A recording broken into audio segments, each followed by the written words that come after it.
third most powerful man in Israeli politics. Israel's Speaker of the Knesset, Amir Ohana. Welcome to the Knesset, Stefan. Welcome to Jerusalem. Samuel Huntington that was talking about the clash of civilizations. I believe this is what we are experiencing now with the waves of migration coming towards European countries. Muammar Gaddafi that said, we shall conquer Europe without a single shot. Small numbers, they seek to assimilate. When we're talking about large numbers, they seek to dominate. We did not believe that such an event could take place here in Israel. So I'm saying to everyone watching us, from London to Paris to Warsaw, we didn't believe it could happen. It happened. Europe has known their share of terror attacks throughout the years.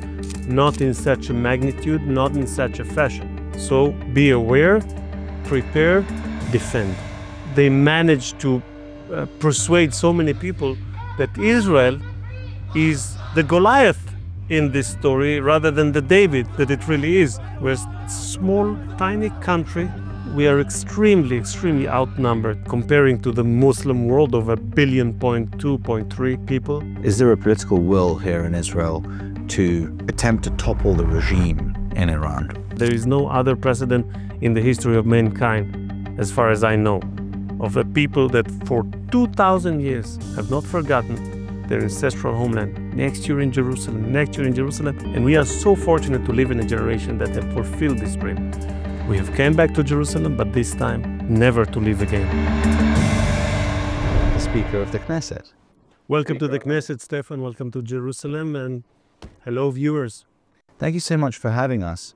I'd like to start this by asking you a question that doesn't directly link to Israel, but rather to the general West. What are the key lessons that the West can learn from Israel? Listen to those who threaten you. Listen to your enemies. Believe them when they say, we will eliminate you. Eliminate not only in the physical sense, but in the spiritual, in the ideology sense as well. You know, for the Ayatollah regime of Iran, Israel is indeed the small Satan, and it has been trying to eliminate it through their proxies and themselves.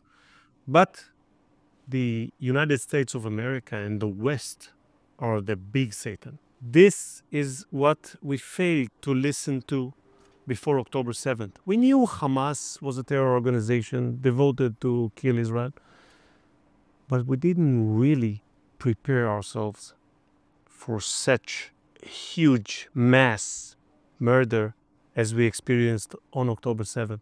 So we have learned the lesson. I hope that the Western world will learn the lesson as well, because it may seem like a local conflict here. We need to look at the big picture.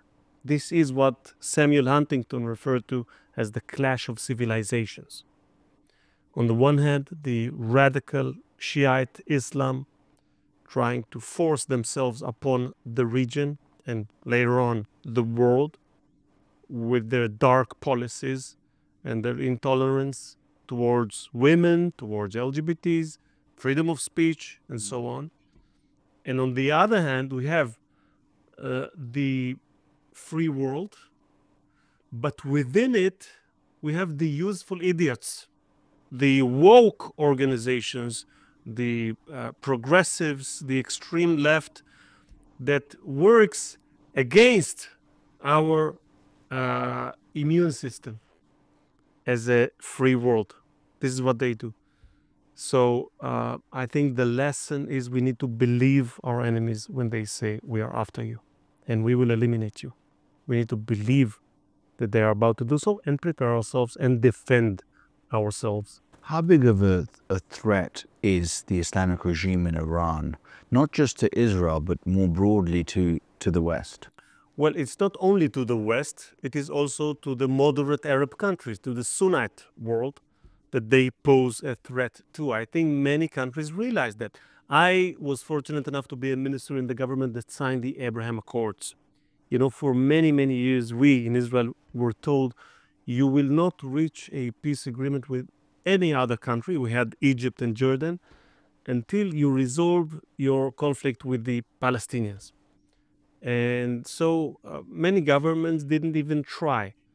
But we managed to bring 4 Arab Muslim countries to the table, to a normalization, one of which was the country where both my parents were born and raised, that is Morocco, which later on I came to visit. It is quite an historic visit. The first time that a speaker of Knesset is visiting a parliament of a Muslim country. That was Morocco, of course.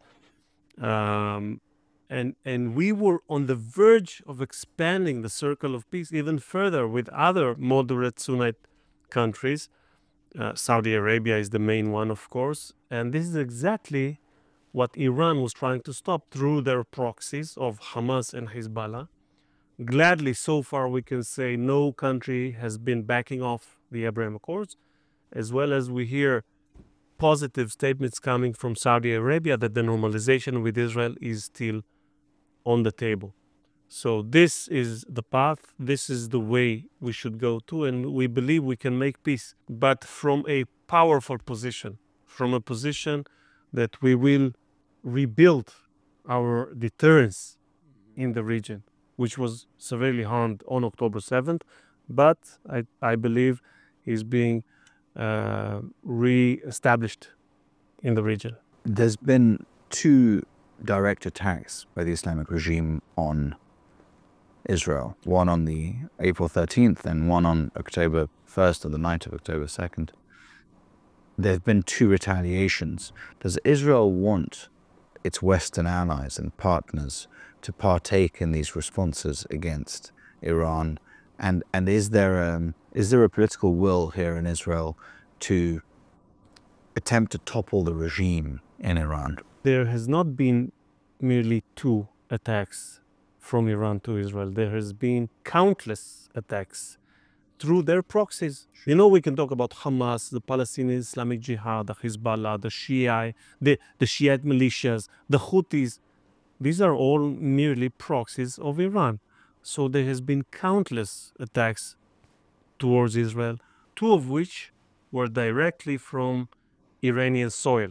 They have made a big mistake. Their most powerful proxy, Hezbollah, is severely damaged. Hamas is severely damaged. None of the leaders of those two terror organizations, almost none, lives. And we will not stop until we can take the threat of our civilians, which is an obligation not only of Israel, but of any country towards their civilians. This is our number one commitment. We need to return the 101 hostages that are still kept in captivity by Hamas in Gaza. We need to return the tens of thousands of displaced civilians to their villages up north, and we need to restore security and safety in the region, which is what we are doing. How much of a threat do you think that the radical movements in the West, there is a strange alliance that have taken shape, they call it the Red-Green Alliance, the alliance between the neo-communists, if you will, and Islamists, and it's taken place in the most unlikely of places because it's taken place in the West. And there's this great strength fermenting there that is very, very deeply anti-Zionist, and it would appear that that is one of the main reasons that it even is in an alliance. How much of a threat do you, when you look at threats that are surrounding your country, how much of a threat do you think they are in comparison to, for example, Iran? Is that even a comparison that has ever crossed your mind? Well, it was the late leader of Libya, Muammar Gaddafi, that said, "We shall conquer Europe without a single shot." And it was, as I mentioned before, Samuel Huntington that was talking about the clash of civilizations. I believe this is what we are experiencing now with the waves of migration coming towards European countries. You know, when we are talking about small numbers, they seek to assimilate, which is good, which is nice. When we are talking about large numbers, they seek to dominate, which could be dangerous to the DNA of the country, of their culture, of their religion and beliefs. This is one of the reasons why a country should be able to control their borders, to moderate the numbers of migrants coming towards their borders. And I think some countries were not aware of the danger in Europe. And I hope that now more and more people, this is at least my hope and belief, more and more people see it the way it is. Why do you think that many European countries were so naive about allowing large numbers of migrants, refugees from majority Muslim countries, where there was no doubt as to what the culture and customs were in these countries that the newcomers were coming from? But I think there was doubt as to the intention. Because as I said, when it is small numbers, they seek to assimilate and they adapt themselves to the way of life in that country. But as the numbers grow larger and larger, they seek to preserve their heritage and religion and way of life, which is not a Western way of life. It does not cherish the freedoms that we in the free world cherish. And that is the problem. It's not a matter of naivete, it's a matter of awareness. This is what I believe. But I think now more and more people are aware, and I hope that we shall see it within the alliances between the countries and between Israel and the Western world. Because now, when we are fighting, we are not only fighting for Israel, we are fighting for the free world.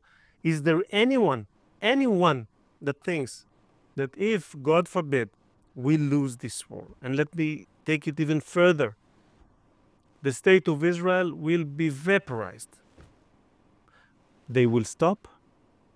Is there anyone who thinks that? Of course not. I think there are people who think that, though. No, I don't think so. I don't think so. Really? They just hate us more than anything else.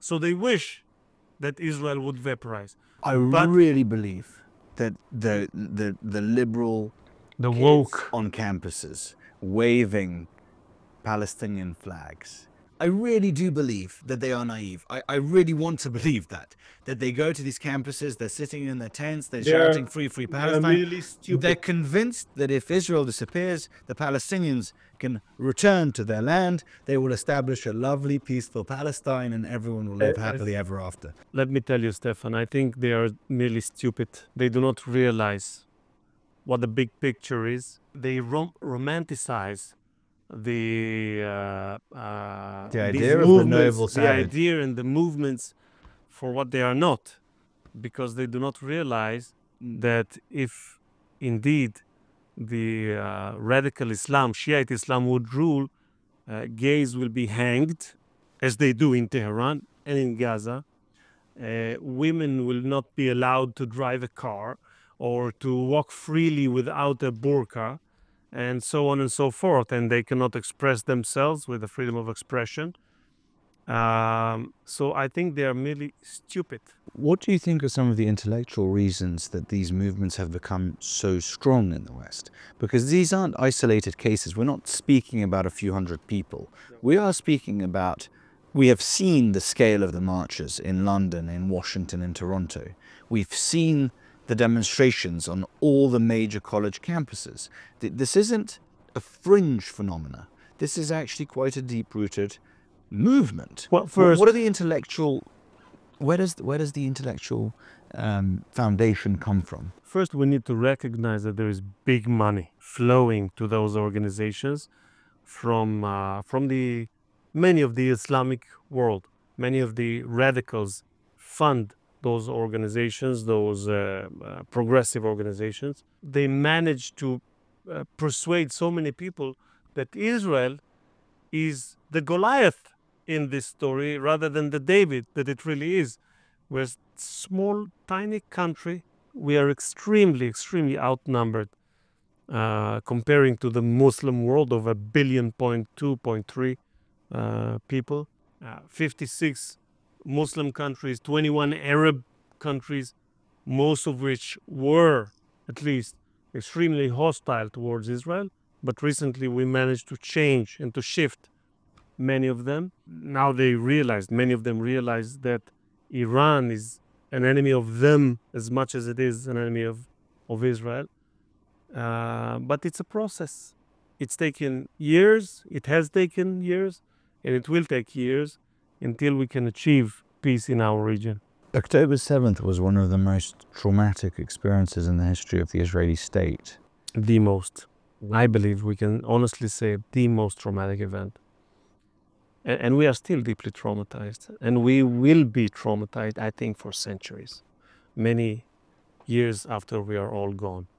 What we don't have is the luxury to wallow in grief and pain because we need to fight.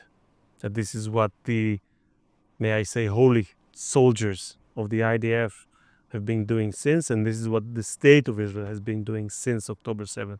And we will create a better future for children on both sides of the fence of this region, and we are absolutely certain that we shall triumph this war.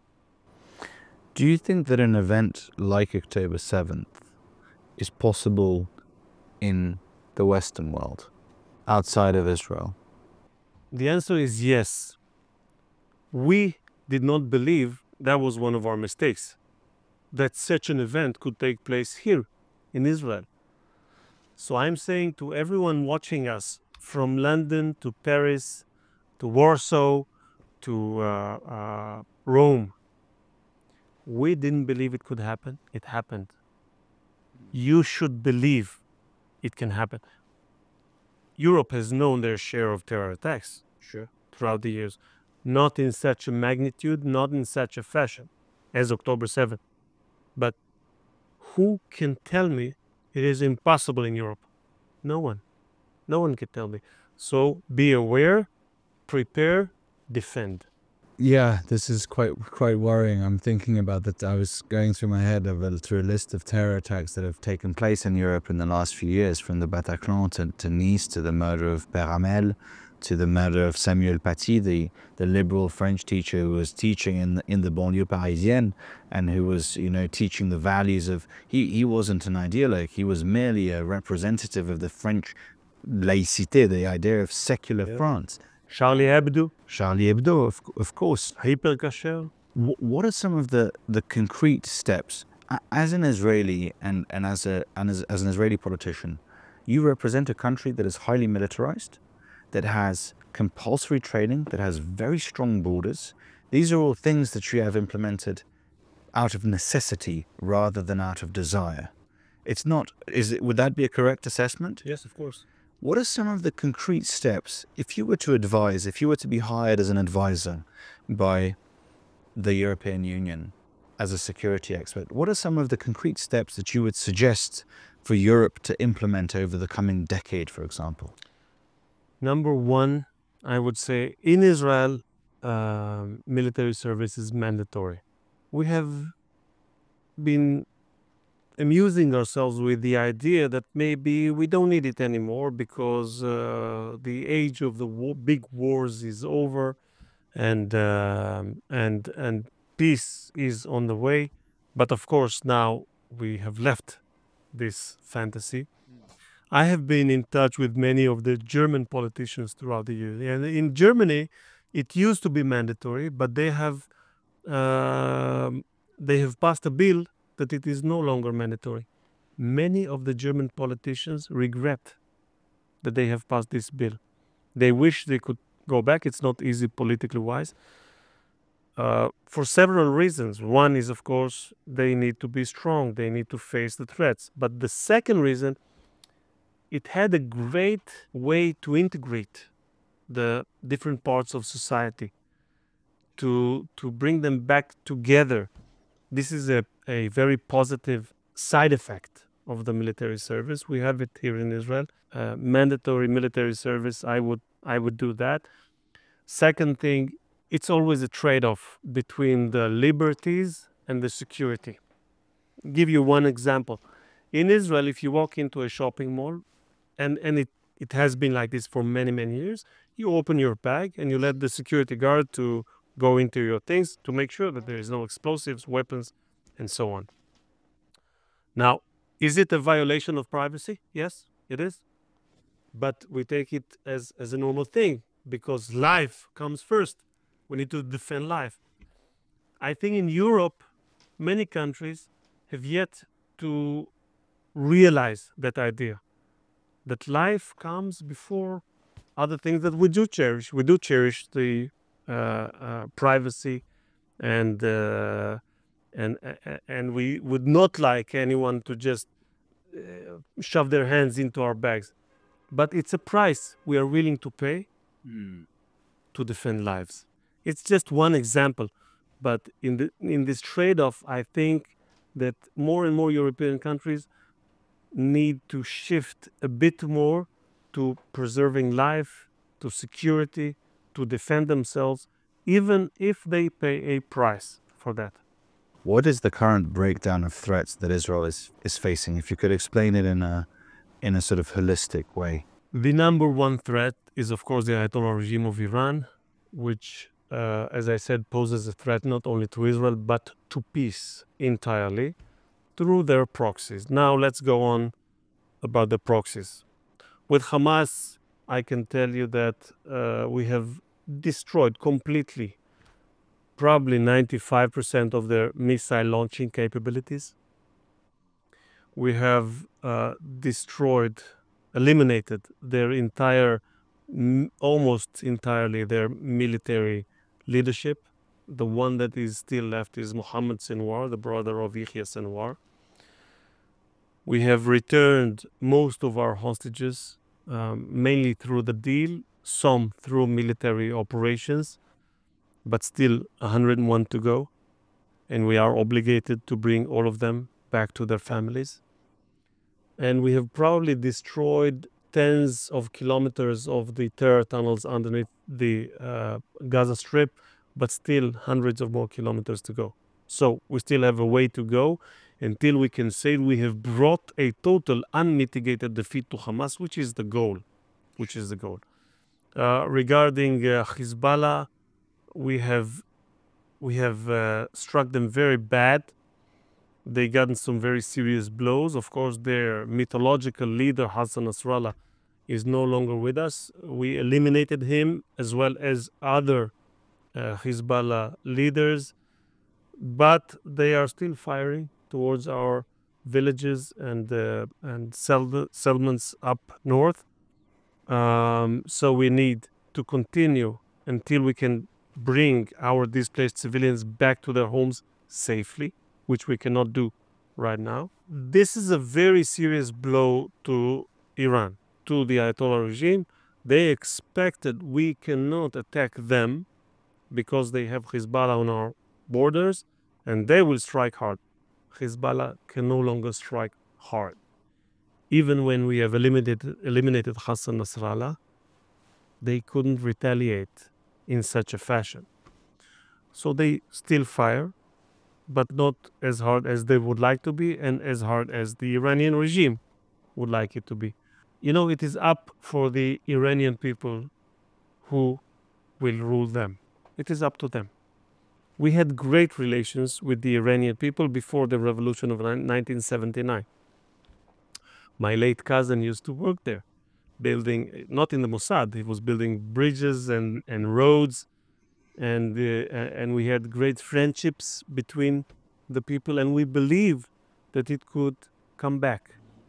Not with this regime, not with the Ayatollah regime that declares openly we need to eliminate the state of Israel. This is our goal, which is what I said earlier. We need to listen to our enemies, to believe them when we hear such threats. My hope truly is that the Iranian people will realize they are very smart people, Sure. very educated people. Their GDP is 10% of our GDP. Why? Why is it so? They have great resources. They have way more resources than we have. The reason is because the regime invests in nuclear plants, in missile precision projects, in spreading terror throughout the region. This is why. So once the Iranian people decide they want to shift the regime, I believe it will bring better lives not only to the Iranians, but to the entire region. And this is my hope.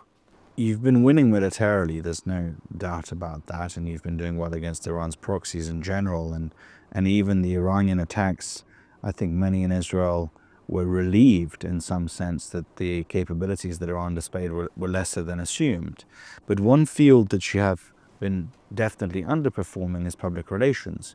And one of the things that has happened is Israel's image in the world has, especially the Muslim world we know already, broadly speaking, doesn't like you. But in the Western world, public opinion has truly taken a big turn against Israel, with many describing, and I think a key figure of hate for those in the Western world has become Prime Minister Benjamin Netanyahu. Israel is often described as an illiberal state. And I wanted to ask you about, is it an illiberal state, first and foremost? And is it a nationalist state? The word nationalist in the West has a very dirty connotation. It's often placed right next to sort of Nazism, neo-Nazism. And this is how oftentimes the Israeli government or regime, in the words of your detractors, that's how it's described, as illiberal and nationalist. Well, in Hebrew, there are two different terms to describe nationalism. One is leumanut. This is the bad term. Mm-hmm. This is how you would describe it. And the other is leumiyut, which means to respect and cherish your nationality as Israeli. Now, many years ago, the UN have passed a resolution saying that Zionism is racism. And even today, we hear many say, we have no problems with the Jews. We are against the Zionists. What is Zionism? This is a question I think people should ask themselves. Now, Zionism is the belief that the Jewish people too has a right for a state of their own. This is what Zionism means. Those who established this country came out of pure Zionism. They said, for 2,000 years, we were exiled from our homeland, from our ancestral homeland. This is the land of Israel. And we have been facing persecution and pogroms and inquisition and even the Holocaust. No more. No more. We will reestablish our homeland, our state, the Israeli state. And you know what is the most important difference between those days of the Holocaust and these days of October 7th? Yes, still there is much hatred towards the Jewish people. Yes, still they kill and murder and burn and rape Jewish people. The one and only difference, now we can strike back. Now we fight back. And this only is possible because of Zionism, because we have a state of our own. And this is what they want to take away from us, to go back to the good old day of Auschwitz. This is the true meaning of saying we are against Zionism. Not only that Zionism is not racism, Zionism is the one and only answer to the racism that we have been facing for too long. We, the Jewish people, have been facing for too long. This is the one and only reason that we came back to our home, to our ancestral home. And in fact, for 2,000 years, Jews living in Warsaw and in Russia and in Germany and in Morocco and in Yemen and in Iraq have not forgotten one thing that they have prayed to and yearned to year after year. The prayer is next year in Jerusalem. Next year in Jerusalem. Imagine that there is no other precedent in the history of mankind, as far as I know, of a people that for 2,000 years have not forgotten their ancestral homeland. Next year in Jerusalem, next year in Jerusalem. And we are so fortunate to live in a generation that have fulfilled this dream. We have come back to Jerusalem, but this time never to live again.